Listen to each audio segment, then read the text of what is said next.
ಮೌಢ್ಯಕ್ಕೆ ಸೆಡ್ಡು ಹೊಡೆದಿದ್ದಕ್ಕೆ ಅಧಿಕಾರ ಕಳೆದುಕೊಂಡ್ರ ಸಿದ್ದು.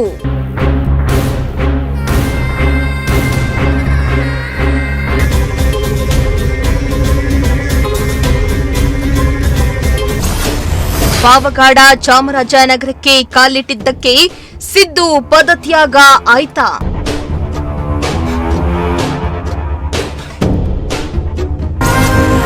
ರಾಜ್ಯದ ಭಾಗ್ಯಗಳ ರಾಮಯ್ಯನಿಗೂ ಕಾಡಿತ ಮೂಢನಂಬಿಕೆ.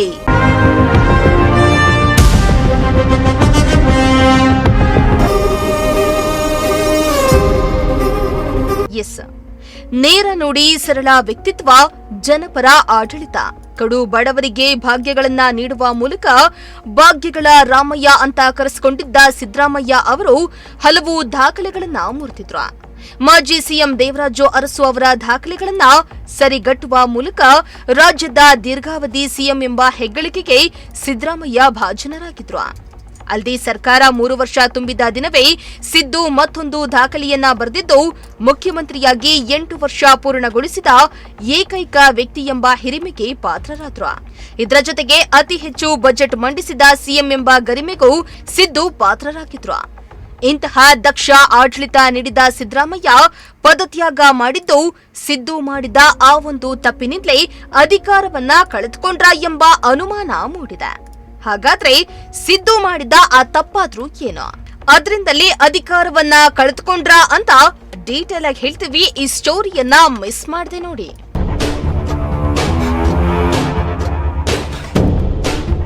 ಹೌದು, ತುಮಕೂರು ಜಿಲ್ಲೆಯ ಪಾವಗಡ ಪಟ್ಟಣ ಹಾಗೂ ಚಾಮರಾಜನಗರಕ್ಕೆ ಅಧಿಕಾರದಲ್ಲಿರುವವರು ಕಾಲಿಟ್ರೆ ಅಧಿಕಾರವನ್ನ ಕಳೆದುಕೊಳ್ತಾರೆ ಎಂಬ ಮೌಢ್ಯತೆಯ ಸದ್ದು ರಾಜ್ಯ ರಾಜಕಾರಣದಲ್ಲಿ ಆಗಾಗ್ಗೆ ಕೇಳಿಬರ್ತಾ ಇದೆ. ಆದರೆ ಸಿದ್ದರಾಮಯ್ಯ ಅವರು ಇಂದಿಗೂ ಮೂಢನಂಬಿಕೆಯ ಮೇಲೆ ನಂಬಿಕೆಯನ್ನ ಇಟ್ಕೊಂಡವರಲ್ಲ. ಹೀಗಾಗಿಯೇ ಮೌಢ್ಯತೆಗೆ ಸೆಡ್ಡು ಹೊಡೆದು ಸಿದ್ದರಾಮಯ್ಯ ಅಧಿಕಾರದಲ್ಲಿದ್ದಾಗ ಚಾಮರಾಜನಗರಕ್ಕೆ ಹಾಗೂ ಪಾವಗಡ ಪಟ್ಟಣಕ್ಕೆ ಭೇಟಿಯನ್ನ ನೀಡಿದ್ರು. ಆದರೆ ಈ ಬೆನ್ನಲ್ಲೇ ಇದೀಗ ಸಿದ್ದರಾಮಯ್ಯ ಪದತ್ಯಾಗ ಮಾಡಿದ್ದು, ಮೌಢ್ಯತೆಯಿಂದಲೇ ಸಿದ್ದು ಅಧಿಕಾರವನ್ನ ಕಳೆದುಕೊಂಡ್ರ ಎಂಬ ಪ್ರಶ್ನೆ ರಾಜಕೀಯ ವಲಯದಲ್ಲಿ ಕೇಳಿಬರ್ತಾ ಇದೆ.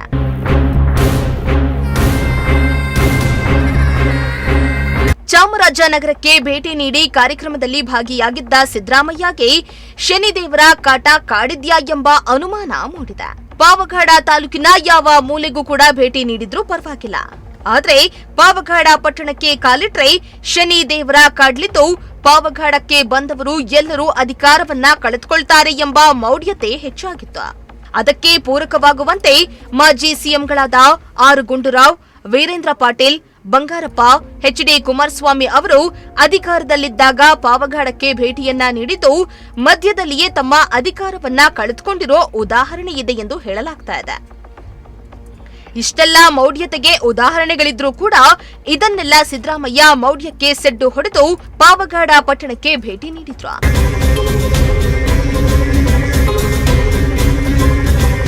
ಹೌದು, ಸಿಎಂ ಆಗಿದ್ದ ಸಿದ್ದರಾಮಯ್ಯ ಅವರು 2-3 ಬಾರಿ ಪಾವಗಡ ತಾಲೂಕಿಗೆ ಭೇಟಿಯನ್ನ ಕೊಟ್ಟಿದ್ರು ಕೂಡ ಪಾವಗಡ ಪಟ್ಟಣಕ್ಕೆ ಸಿದ್ದು ಹೋಗಿರಲಿಲ್ಲ. ಆದರೆ ಕಳೆದ 2025ರ ಜುಲೈ 21ರಂದು ಪಾವಗಡ ಪಟ್ಟಣದ ಹೈಸ್ಕೂಲ್ ಮೈದಾನದಲ್ಲಿ ವಿವಿಧ ಕಾಮಗಾರಿಗಳ ಉದ್ಘಾಟನೆ ಹಾಗೂ ಶಂಕುಸ್ಥಾಪನೆ ನೆರವೇರಿಸಲು ಸಿದ್ದರಾಮಯ್ಯ ಭೇಟಿಯನ್ನ ನೀಡಿದ್ರು. ಆ ವೇಳೆ ಸಿದ್ದರಾಮಯ್ಯ ಜೊತೆ ಆಗಿನ ಸಚಿವರಾಗಿದ್ದ ಪರಮೇಶ್ವರ್, ಸತೀಶ್ ಜಾರಕಿಹೊಳಿ, ಸಂತೋಷ್ ಲಾಡ್, ಜಯಚಂದ್ರ ಸೇರಿ ಅನೇಕ ಮಂದಿ ನಾಯಕರು ಪಾವಗಡ ಪಟ್ಟಣಕ್ಕೆ ಭೇಟಿ ನೀಡಿದ್ರು. ಆದರೆ ಅಂದು ಭೇಟಿ ನೀಡಿದ್ದ ಸಿದ್ದರಾಮಯ್ಯ ಹಾಗೂ ಅವರ ಸಂಪುಟದ ಎಲ್ಲಾ ಸದಸ್ಯರು ಇದೀಗ ಪದತ್ಯಾಗ ಮಾಡಿದ್ದಾರೆ. ಇನ್ನು ಕಳೆದ 2025ರ ಜುಲೈನಲ್ಲಿ ಸಿದ್ದರಾಮಯ್ಯ ಜೊತೆ ಪಾವಗಡಕ್ಕೆ ತೆರಳಿದ್ದ ಡಿಸಿಎಂ ಆಗಿದ್ದ ಡಿಕೆ ಶಿವಕುಮಾರ್ ಇಂದು ಸಿಎಂ ಆಗಲಿದ್ದಾರೆ. ಈ ಎಲ್ಲಾ ಬೆಳವಣಿಗೆಗಳನ್ನ ನೋಡಿದ್ರೆ ಮೌಢ್ಯತೆಯಿಂದಲೇ ಇವರು ಅಧಿಕಾರವನ್ನ ಕಳೆದುಕೊಂಡ್ರ ಎಂಬ ಮಾತು ಕೇಳಿಬರ್ತಾ ಇದೆ.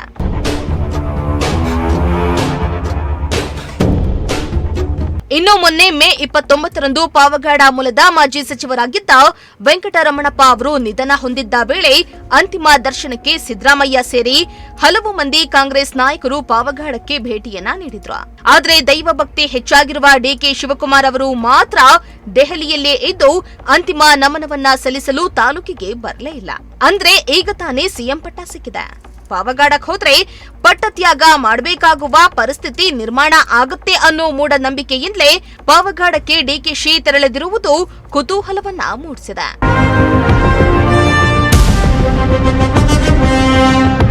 ಇನ್ನು ಚಾಮರಾಜನಗರಕ್ಕೂ ಕೂಡ ಡಿಕೆಶಿ ಅಷ್ಟಾಗಿ ಭೇಟಿ ನೀಡಿಲ್ಲ. ಇನ್ನೇನು ಸಿದ್ದರಾಮಯ್ಯ ಪಟ್ಟತ್ಯಾಗ ಮಾಡ್ತಾರೆ, ತಮಗೆ ಪಟ್ಟಾಭಿಷೇಕ ಆಗತ್ತೆ.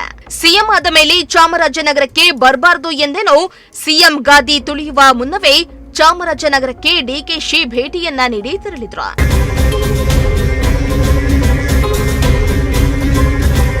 ಒಟ್ನಲ್ಲಿ ರಾಜ್ಯ ರಾಜಕಾರಣದ ಇತಿಹಾಸದಲ್ಲಿ ಅಧಿಕಾರದಲ್ಲಿರುವವರು ಪಾವಗಡ ಪಟ್ಟಣಕ್ಕೆ ಹಾಗೂ ಚಾಮರಾಜನಗರಕ್ಕೆ ಕಾಲಿಟ್ರೆ ಅಧಿಕಾರ ಹೋಗುತ್ತೆ ಅನ್ನೋ ಮೌಢ್ಯತೆ ಇದೀಗ ಸಿದ್ದರಾಮಯ್ಯ ಪದತ್ಯಾಗದಿಂದಲೂ ಮತ್ತಷ್ಟು ಬಲವಾಗಿದೆ. ಮುಂದಿನ ದಿನಗಳಲ್ಲಿ ಅಧಿಕಾರದಲ್ಲಿರುವವರು ಈ ಎರಡು ಕ್ಷೇತ್ರಕ್ಕೆ ಹೋಗೋದಕ್ಕೆ ಶಾಪಗ್ರಸ್ತ ಸ್ಥಳಗಳು ಎಂದು ಭಾವಿಸ್ತಾರಾ ಅಥವಾ ಮೂಢನಂಬಿಕೆಯನ್ನ ತಳ್ಳಿಹಾಕಿ ಭೇಟಿ ನೀಡಿ ಇದೆಲ್ಲ ಮೌಢ್ಯತೆ ಅಂತ ಸಾಬೀತುಪಡಿಸ್ತಾರಾ ಅನ್ನೋದನ್ನ ಮುಂದಿನ ದಿನಗಳಲ್ಲಿ ಕಾದು ನೋಡಬೇಕಾಗಿದೆ. News desk, Prajashakti TV, Tumakuru.